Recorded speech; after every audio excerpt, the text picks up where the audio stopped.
दुनिया एक नई आइस एज में एंटर कर चुकी है। चारों तरफ बर्फ ही बर्फ है और ग्लोबल टेम्परेचर लगातार गिर रहा है।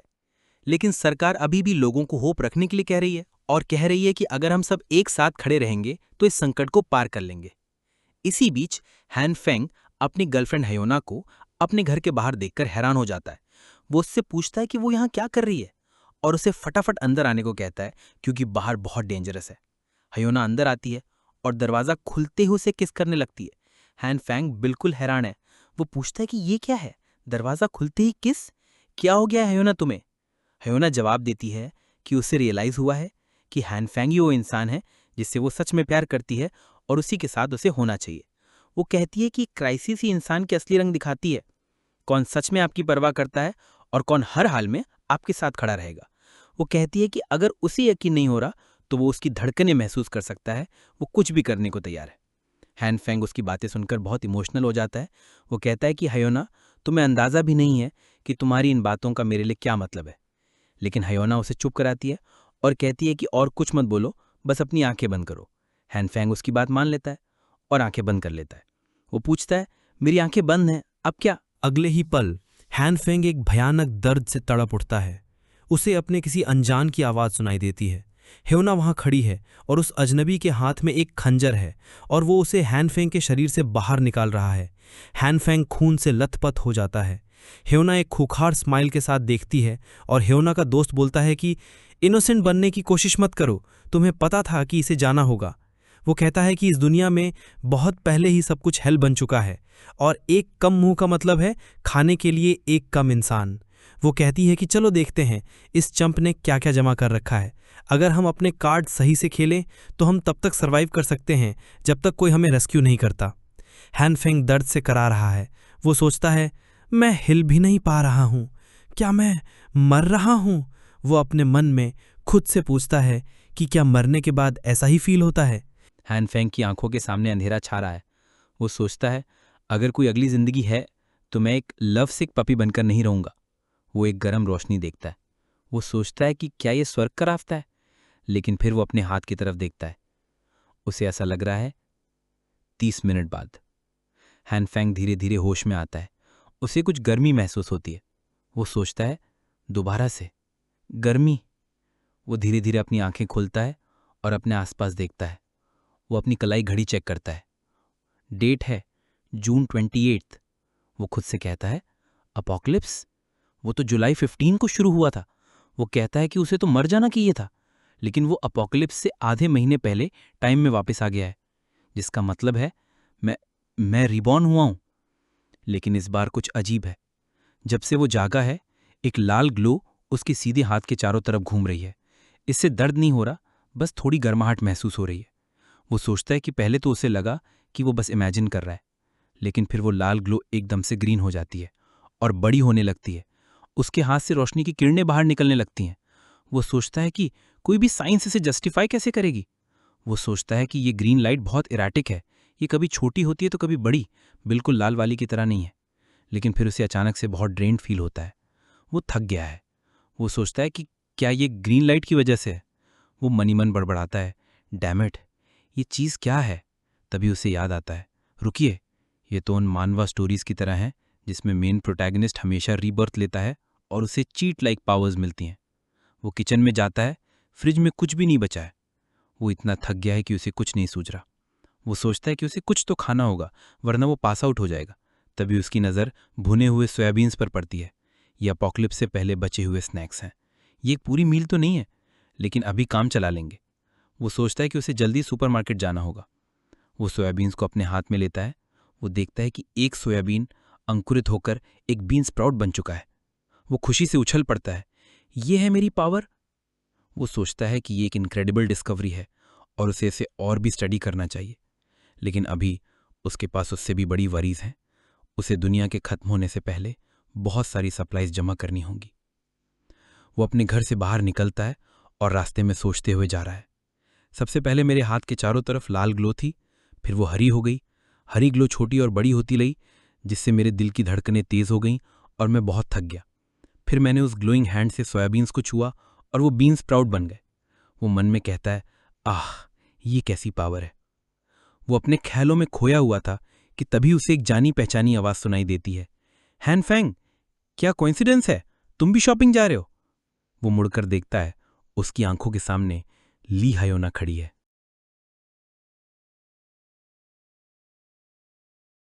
हान फेंग मन में सोच रहा है, लियोना, वो मेरे 3 साल के सपनों की रानी थी। वो सोचता है कि उसने हियोना को खुश रखने के लिए सब कुछ किया।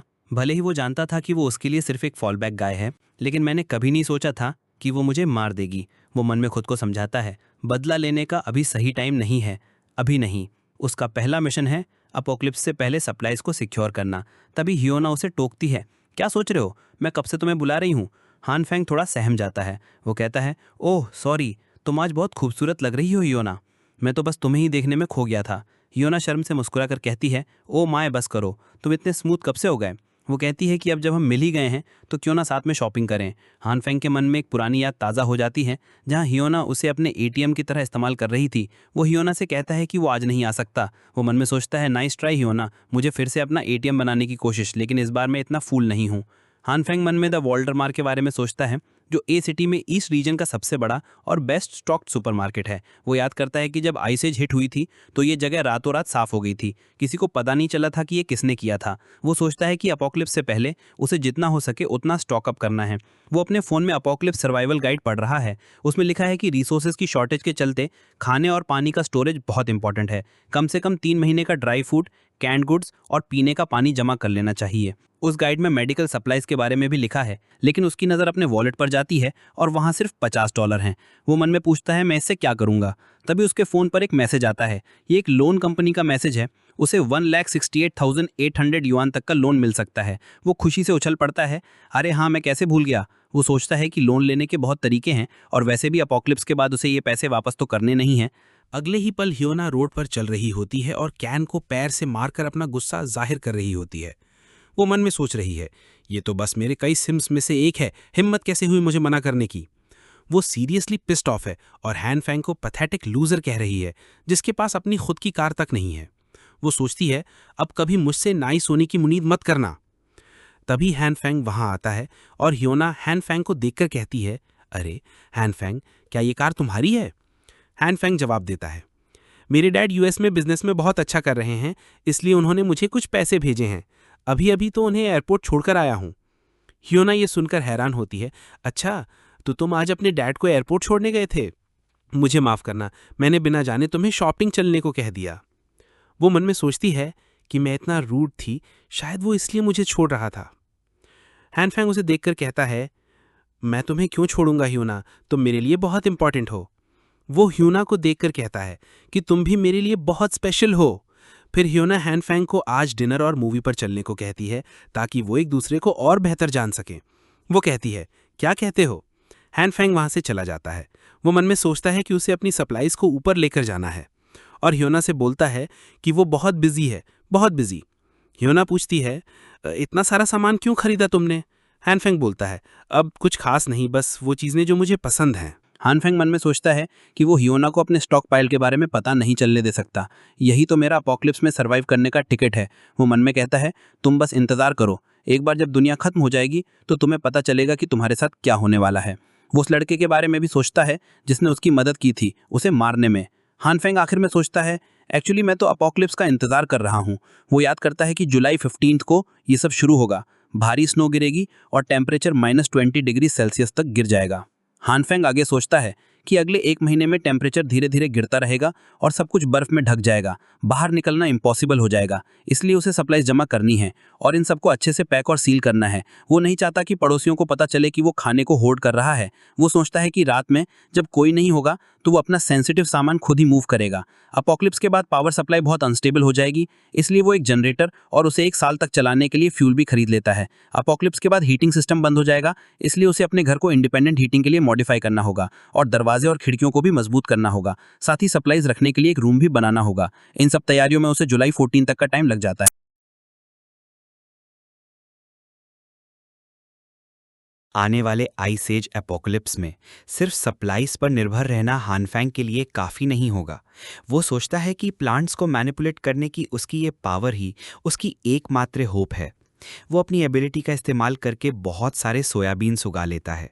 लेकिन ये सब इतना रैंडम है, उसे अभी तक इस पावर का ट्रिगर नहीं पता चला है। वो टेस्ट टेस्ट के लिए एक सोयाबीन को चखता है और वो मन में सोचता है कि ये एडिबल है। वो कहता है कि एटलीस्ट इससे ये तो साबित हो जाता है कि ये एबिलिटी खाना बना सकती है। अब हानफैंग का अगला स्टेप है ये पता लगाना कि इस पावर को असल में कैसे इस्तेमाल करना है। अभी तक उसने इसे सिर्फ सोयाबीन्स पर ही ट्राई किया है। उसे देखना है कि क्या ये एबिलिटी दूसरे प्लांट्स पर भी काम करती है या नहीं। वो अलग अलग प्लांट्स पर अपनी पावर इस्तेमाल करने की कोशिश करता है और तभी वो बेहोश हो जाता है। वो सोचता है, क्या क्या मैं अभी बेहोश हो गया? वो कहता है कि लगता है ये पावर मेरे दिमाग और शरीर पर बहुत ज़्यादा असर डाल रही है। हानफैंग को होश आता है और वो सोचता है कि कम से कम उसे इस एबिलिटी के बारे में कुछ तो पता चला। बेहोश होने से पहले उसने अपनी पावर को बहुत सारे अलग अलग प्लांट्स पर इस्तेमाल किया था। कुछ ने तो कोई रिएक्शन ही नहीं दिया, कुछ सोयाबीन्स की तरह बीजों से पूरे पौधे बन गए और कुछ तो फट गए। एक्सप्लोजन्स के बाद वो कोयले जैसे हल्के सब्सटेंसेस में बदल गए थे। इन काले सब्सटेंसेस का इस्तेमाल गर्मी पैदा करने के लिए किया जा सकता है। हानफैंग अब खुश है क्योंकि उसे अब गर्म रहने की चिंता नहीं करनी पड़ेगी। उसके बाद हानफैंग ने और भी बहुत कुछ ट्राई किया। वो खुद से कहता है कि उसे फोकस करना होगा, अपनी सांसों पर कंट्रोल करना होगा। वो सोचता है कि ये पावर बिल्कुल रैंडम है, उसे कोई पैटर्न नहीं मिल रहा है। वो सोचता है कि इस पावर के पीछे कोई ना कोई प्रिंसिपल तो ज़रूर होगा। उसे इतना तो पता चल गया है कि इस पावर को एक्टिवेट करने के लिए कॉन्शियसनेस बहुत ज़रूरी है। वो मन में सोचता है कि मुझे खुद को नेचर में होने की कल्पना करनी होगी। मेरा शरीर और मेरा दिमाग दोनों ही इस नेचुरल वर्ल्ड का हिस्सा है, तो इसका मतलब है कि ये मेरे कॉन्शियसनेस से कनेक्टेड है। वो अपनी पावर का इस्तेमाल एक मीट के टुकड़े पर करता है, लेकिन कोई रिएक्शन नहीं होता। वो सोचता है कि कहीं ये पावर सिर्फ प्लांट्स पर ही तो काम नहीं करती। हानफैंग अब मेडिटेशन करता है। वो दो अलग अलग कलर्स को महसूस कर सकता है, लाल और हरा। वो सोचता है कि उसने अभी तक लाल वाली को इस्तेमाल नहीं किया है। वो मन में सोचता है कि ठीक है, रेड लाइट, अब तुम काम करके दिखाओ।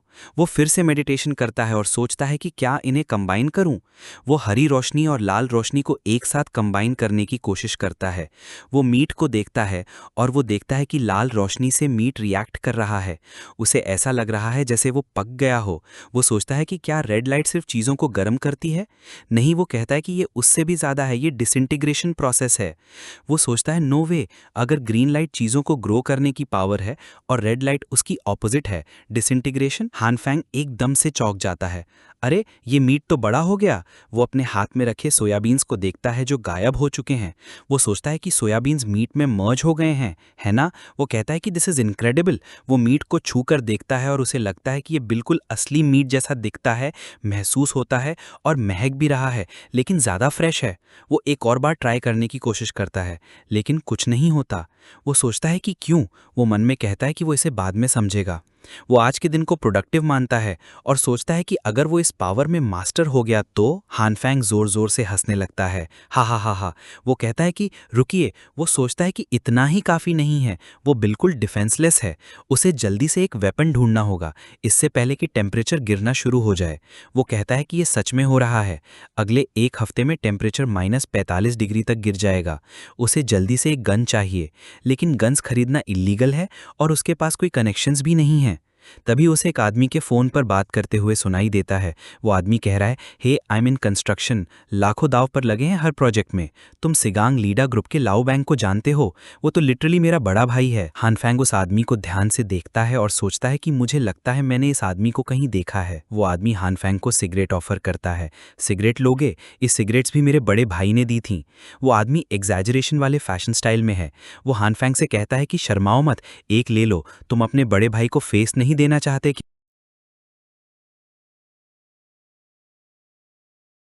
हांगफैंग मन में सोच रहा है कि ली जी को हर कोई ब्रदर ली बुलाता है।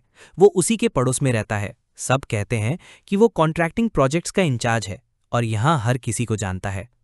तभी एक आदमी वहां आता है और ली जी को सिगरेट ऑफर करता है। भाई ली, एक सिगरेट लो। ली जी कहता है कि वो ठीक है, उसे खांसी आती है, वो सिर्फ हुआजी ब्रांड की सिगरेट पीता है। वो उस आदमी से पूछता है कि वो क्या कर रहा है। वो आदमी कहता है कि वो ब्रदर के एक प्रोजेक्ट में मदद कर रहा है और ब्रदर ने उसे ग्रैटिट्यूड दिखाने के लिए सोना ले जाने का वादा किया है। हानफैंग मन में सोचता है कि ली जी के पास कोई प्रॉपर जॉब नहीं है, लेकिन वो हमेशा बहुत बिजी होने का नाटक करता है। ली जी अपने फोन पर जोर जोर से बात कर रहा है। भाई मैंने वो 20 मिलियन की डील फाइनल कर दी। वो कहता है कि क्या, एक और 10 मिलियन की डील में मेरी मदद चाहिए? हनफैंग सोचता है कि शायद इसके पास वो कनेक्शंस हैं जो मुझे चाहिए। हनफैंग लीजी के पास जाता है और कहता है, ब्रदर ली, बहुत दिनों बाद मिले। लीजी उसे पहचानता नहीं है और पूछता है, क्या हम एक दूसरे को जानते हैं? हनफैंग कहता है, मैं हूँ शाओहान, हम कुछ समय पहले मिले थे, क्या ब्रदर ली मुझे भूल गए? लीजी कहता है, ओह शाओहान, मैं आजकल काम में इतना व्यस्त हूँ कि मेरी याददाश्त खराब हो गई है, बताओ मैं तुम्हारे लिए क्या कर सकता हूँ? हनफैंग उसे एक गन की तस्वीर दिखाता है। लीजी उसे देखकर चौंक जाता है और पूछता है, ये क्या है, तुम्हें ये क्यों चाहिए? वो थोड़ा घबराया हुआ दिख रहा है। लीजी उसे समझाता है कि देखो, तुम्हारा बड़ा भाई तुम्हें सच बता रहा है, हम कोई इल्लीगल काम नहीं करते, गन्स बहुत सीरियस बिजनेस है, मेरे कनेक्शंस हैं ज़रूर, लेकिन मैं तुम्हें किसी खतरनाक चीज़ में नहीं फंसा सकता। हनफैंग लीजी को टोकता है, ब्रदर ली, आप गलत समझ रहे हैं, ये तो बस कुछ पर्सनल ग्रजेस हैं, मुझे ये सेल्फ डिफेंस के लिए चाहिए। वो एक कहानी सुनाता है। एक दिन मैं काम पर जा रहा था और मेरी बाइक से एक बूढ़े आदमी को टक्कर लग गई। वो हर जगह थूक रहा था। वो कहता है, उसने सीधे मेरे मुंह पर थूक दिया। जब उसने उस आदमी का सामना किया तो उसने उस पर दोबारा थूक दिया।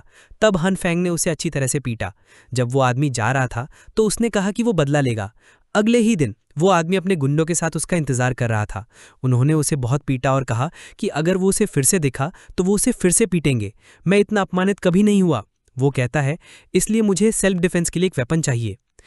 लीजी को कहानी सुनकर गुस्सा आ जाता है। वो कहता है, डूड, किसी पर थूकना ये तो बहुत रूड है, क्या जर्क्स हैं, क्या डिस्गस्टिंग बिहेवियर है। हनफैंग मन में सोचता है कि क्या मैं उसे यकीन दिला पाया। लीजी उससे कहता है, रुको रुको दोस्त। लीजी हनफैंग को कहता है, मैं हूं ना, मैं तुम्हें दिलाऊंगा। वो कहता है, चलो मेरे बड़े भाई के पास चलते हैं अभी। हनफैंग कहता है, थैंक्स ब्रदरली, चलो बस से चलते हैं। लीजी कहता है कि अगर मेरी पैनामेरा सर्विसिंग में नहीं होती तो मैं तुम्हें खुद ड्राइव करके ले जाता। हनफैंग कहता है कि कोई बात नहीं। तभी लीजी कहता है, डैम किड, तुम तो अच्छी जिंदगी जी रहे हो, ये चीज़ कितने की है? हनफैंग कहता है, ठीक ठाक, एक्चुअली बहुत अच्छी डील है। हनफैंग उसे अगले इंटरसेक्शन पर लेफ्ट लेने को कहता है। रास्ते में एक आदमी को देखता है। वो आदमी कहता है कि ये मौसम भी कितना अजीब है, एक ही रात में समर से विंटर आ गई। वो आदमी ली जी को देखता है और कहता है, तुम यहाँ क्या कर रहे हो? ली जी कहता है, चलो बॉस लियू से मिलते हैं, मुझे कुछ काम है, तुम लोग चल रहे हो? वो आदमी हाँ कहता है। वो आदमी कहता है, होली, क्या ये नई टाइगर एसयूवी नहीं है? वो पूछता है, तुमने ये खरीदी, कितने की? लीजी कहता है, पता नहीं, ज्यादा नहीं, 700 ग्रैंड गिव और टेक। हानफेंग मन में सोचता है, असली मालिक के सामने अपनी गाड़ी बता रहा है, कितनी हिम्मत है। तभी एक और आदमी वहां आता है और लीजी को देखकर कहता है, अरे बिग माउथ ली, इतनी रात को यहाँ क्या कर रहे हो? जल्दी बताओ, मैं बिजी हूँ। लीजी कहता है, ये छोटा भाई आपसे कुछ खरीदना चाहता है। बॉस लियू पूछता है, बस एक बेकार सी गन? मुझे लगा था कि तुम कुछ इंटरेस्टिंग लेकर आए हो। हनफैंग कहता है, एक्चुअली बॉस लियू, मैं कुछ और लंबा सोच रहा था, आप जानते हैं वो स्कोप वाली। बॉस लियू चौंक कर पूछता है, तुम एक स्नाइपर राइफल की बात तो नहीं कर रहे हो?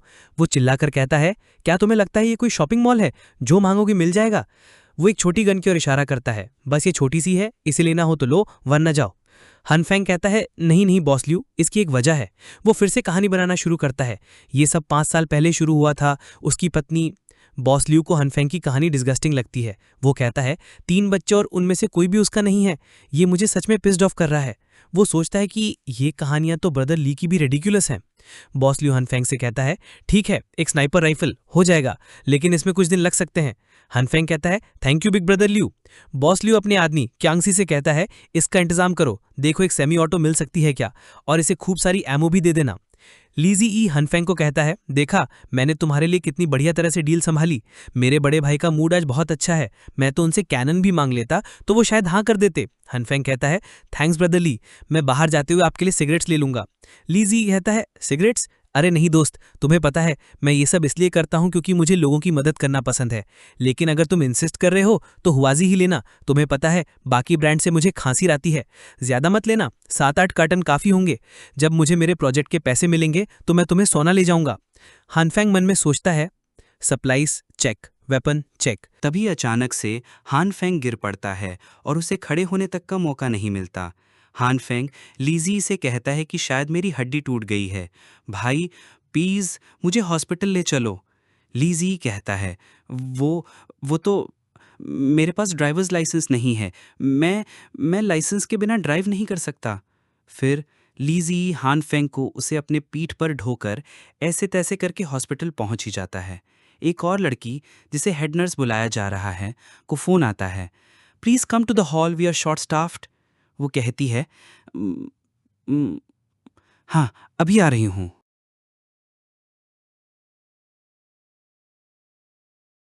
हान फैंग अपने टूटे हुए पैर को देखता है और कहता है, मैंने सच में इसे तोड़ दिया। डॉक्टर उसे बताते हैं कि उसके दाहिने टिबिया में फ्रैक्चर है और उसे 1 घंटे तक ऑब्जर्वेशन में रहना होगा। उसके बाद वो अपनी दवाइयां ले सकता है। हान फैंग सोचता है, सभी वक्त में ये अपोक्लिप्स से ठीक पहले होना था। फिर ली जी कहता है, तुम्हारे बड़े भाई को जाना होगा, मुझे कुछ डील्स फाइनल करनी है। वो उस आदमी को कहता है कि अगर उसे कुछ भी चाहिए तो उसे कॉल कर ले। वो कहता है, ध्यान रखना भाई। अस्पताल मरीजों से भरा पड़ा है जो अचानक आए बर्फीले तूफान और गिरते टेम्परेचर की वजह से हुए एक्सीडेंट्स के शिकार हुए हैं। इमरजेंसी बेड से हॉलवे भरे हुए हैं जो बाहर की बिगड़ती हुई कंडीशंस का सबूत है। हान फैंग मन में सोचता है कि पता नहीं मुझे मेरी दवाइयां कब मिलेंगी। एक और नर्स, हेड नर्स, जिनसे कहती है कि उसने बेड 5 के घाव साफ कर दिए हैं। वो कहती है कि क्या आप एक बार देख लेंगी। हेड नर्स जिन बेड 5 के पेशेंट के वाइटल्स चेक करती है जो स्टेबल हैं, वो कहती है कि 10 मिनट में ग्लूकोज की एक और डोज दे देना। अगर उसकी हार्ट रेट 80 से नीचे जाती है तो एपिनेफ्रिन दे देना। एक और नर्स उन्हें देखकर मन में सोचती है, वो इनक्रेडिबल है, इतनी कम उम्र में हेड नर्स बन गई। वो कहती है कि वो बहुत स्किल्ड है और हर पेशेंट के साथ बहुत अच्छे से पेश आती है। वो बहुत प्रिटी भी है, लेकिन वो बहुत क्लूलेस है। एक परवर्ट आदमी हेड नर्स जिन के पास आता है और कहता है, excuse me head nurse. Head nurse कहती है, हमें माफ़ करना, अभी हमारे पास कर्मचारियों की कमी है, क्या मैं थोड़ी देर बाद आपकी मदद कर सकती हूँ। वो आदमी कहता है, आउच, मेरी पीठ में अचानक से दर्द होने लगा है, ये आजकल और भी बढ़ गया है। वो हेड नर्स जिनसे पूछता है, क्या आप एक बार देख लेंगी, शायद आप मुझे बता सकें कि इसकी वजह क्या है। हेड नर्स जिन कहती है, माफ़ करना, इसके लिए हमें एक्सरे करना पड़ेगा, तभी हम कुछ कह सकते हैं। वो आदमी कहता है, अरे बस एक क्विक लुक ले लो, मैं तुम्हें दिखाता हूँ कहाँ दर्द हो रहा है। तभी वो हेड नर्स जिनके बहुत पास आ जाता है और वो कहती है, सॉरी, रियली टिकलिश। वो आदमी से रेजिडेंट फिजिशियन के आने का इंतजार करने को कहती है। वो आदमी जानबूझकर हेड नर्स जिन पर गिर जाता है और उसका फ़ोन नीचे गिर जाता है। वो उस बूढ़े से पूछता है, तुम्हारा फ़ोन तो टूटा नहीं ना। परवर्ट बुढ़ा चिल्लाकर कहता है, मेरे फ़ोन को मत छूना, और अपना फ़ोन वापस देने को कहता है। हान फैंग कहता है, जैसा कि मैंने सोचा था। वो उस आदमी को कहता है कि तुम्हें बहुत हिम्मत है बूढ़े आदमी, एक नर्स की स्कर्ट के नीचे फिल्म बना रहे हो। वो उस आदमी को कहता है कि तुम मुझे एक वजह बताओ कि मैं सिक्योरिटी को बुलाकर तुम्हें पुलिस सेल में क्यों ना भेज दूं जहां तुम जैसे परवर्ट्स का इंतजार हो रहा है। वो आदमी वहां से भाग जाता है। हान फैंग मन में सोचता है, क्या उसने नहीं कहा था कि उसकी पीठ में दर्द है। वो आदमी तो बहुत तेजी से भाग गया। वो हेड नर्स जिन की तरफ मुड़ता है और कहता है, अहम, उस परवर्ट ने तुम्हारी स्कर्ट के नीचे फिल्म बनाई की। हेड नर्स जिन चौंक कर पूछती है, क्या? वो कहती है, क्या तुम सीरियस हो, मुझे तो पता भी नहीं चला। हेड नर्स जिन उसे थैंक यू कहती है। वो हान फैंग से पूछती है, मैं पहले पूछना चाहती थी, क्या तुम्हारी एंकल में चोट नहीं लगी थी। हान फैंग हंसकर कहता है, हैं हो गया ना, अब दर्द नहीं हो रहा है ना। वो कहती है कि मुझे तुम्हारा शुक्रिया अदा करना चाहिए। वो कहती है कि मैं ऐसे बुरे लोगों को अब और नहीं जाने दूंगी। हान फैंग उसे कहता है कि तुम्हें अपने आसपास के बारे में ज़्यादा अवेयर होना चाहिए, तुम बिल्कुल भी अवेयर नहीं हो। एक नर्स हेड नर्स जिन को बुलाती है, हेड नर्स, हमें आपकी ज़रूरत है। हान फैंग वहाँ से जा रहा है और हेड नर्स जिन उसे कहती है, 1 हफ्ते में अपनी एंकल को चेकअप कराने ज़रूर आना। हान फैंग कहता है, मुझे नहीं लगता कि मैं उसे दोबारा देख पाऊंगा। अगले ही दिन टीवी पर एक अर्जेंट मॉर्निंग न्यूज़ चल रही है। अगले 24 घंटों में देश के सभी रीजन्स में भारी स्नो पड़ेगी और टेम्परेचर तेजी से गिरेगा। आज की भारी स्नोफॉल की वजह से कई जगहों पर स्कूल और कॉलेज बंद कर दिए गए हैं। ऑफिशियल्स ने कहा है कि चिंता करने की कोई ज़रूरत नहीं है। विदेश से आई रिपोर्ट से पता चलता है कि दुनिया भर में टेम्परेचर गिर रहा है। हमारे एक्सपर्ट्स 46 दूसरे देशों के स्पेशलिस्ट्स के साथ यूएन जा रहे हैं इस वेदर एनॉमली की वजह जानने के लिए। हान फैंग ये सब देखकर स्कॉफ करता है। वो कहता है, टिपिकल, सरकार फिर से झूठ बोल रही है। वो कहता है कि वो हमें पैनिक होने से रोकने के लिए बुलशिट बातें कर रहे हैं। वो सोचता है कि अगर मैं एक बार मरकर वापस नहीं आया होता तो मैं उनकी बातों पर यकीन कर लेता, लेकिन इस बार नहीं। वो कहता है, इस बार मैं तैयार हूँ, मेरा घर रीइंफोर्स्ड है और हीटिंग सिस्टम भी गुड टू गो है। हाँ, सब कुछ तैयार है, फिलहाल सर्वाइवल की कोई टेंशन नहीं है। सुबह 7:39 पर हान फैंग के फ़ोन पर happy housing complex residents 268 members से मैसेज आ रहे हैं। लियू बिंग पूछता है, क्या तुमने न्यूज़ देखी, इजिप्ट में स्नो पड़ रही है। वू कोयॉन कहता है, अजीब है ना, मैंने जून में कभी स्नो नहीं देखी। जिन ताई यॉन कहता है, मैं यहाँ ठंड से मर रहा हूँ, मैं अपने घर से बाहर भी नहीं निकल सकता, स्नो बहुत गहरी है। सुबह 7:40 पर एक मिस्टीरियस पर्सन ग्रुप में मैसेज करता है, अटेंशन न्यू वर्ल्ड के लोगों मेरी बात सुनो। वो कहता है ये स्नोस्टॉर्म नॉर्मल वेदर पैटर्न्स की वजह से नहीं बल्कि अर्थ के अंदर कुछ हो रहा है। वो कहता है द आइस एज एपोक्लिप्स शुरू होने वाला है। वो कहता है मेरी बात याद रखना, ये कोई ऑर्डिनरी स्नोस्टॉर्म नहीं है। हैन फेंग ये देखकर सोचता है द आइस एज एपोक्लिप्स, इसे एपोक्लिप्स के बारे में कैसे पता?